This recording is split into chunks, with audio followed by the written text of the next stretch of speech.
Hi folks, this is Chris Fang for the Picton Gazette. Just receiving today's paper. It's the Motocraft issue. This is something that Jason Parks has to talk about. Over to Jason. Thanks, Chris. Yes, in this week's edition, we highlight Motocraft, an upcoming celebration of motorcycles and motorcycle culture taking place at Base 31 during the Civic Holiday weekend in August.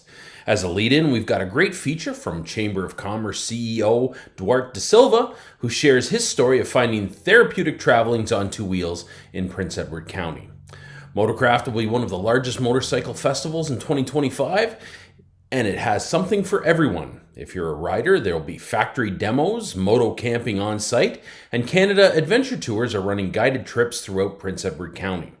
If you just want to be enthralled by speed, there's arm drop racing and stunt shows, including the famous Wall of Death and performances by the Highway Heathens. Motocraft promises to be a fast and furious weekend in Prince Edward County, and the Picton Gazette has all the details.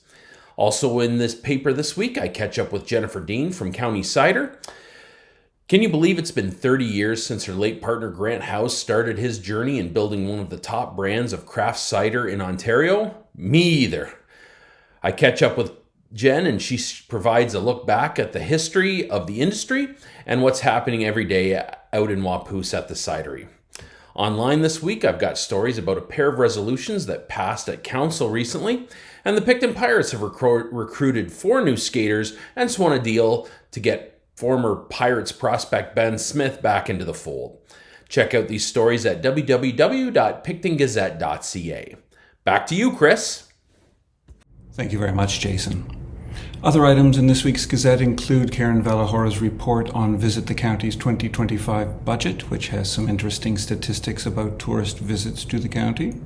Karen also covers getting around the county with the summer transit loops.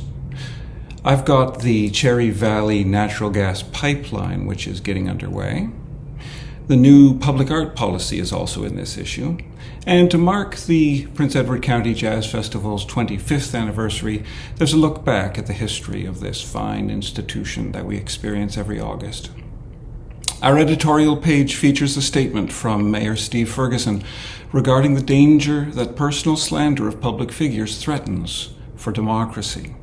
And Karen Valahora returns to Picton Terminals because the final phase of its ministerial zoning order has launched and the province is looking for public comments. Public participation can sometimes be very low for this kind of thing, so the editorial is an encouragement for you to have your say.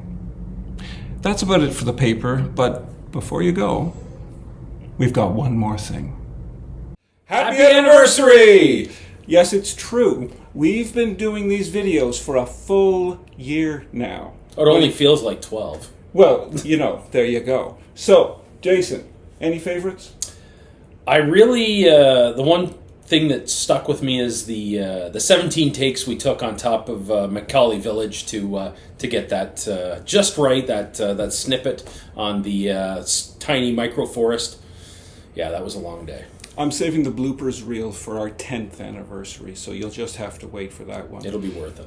I myself can't believe that I wrote and recorded a song, and then Lynn Pickering from County FM put it on the radio. Huzzah! Huzzah! Anyway, folks, thank you for joining us here. We're particularly grateful to our most loyal followers, my mom and dad. Until next week. See you next week.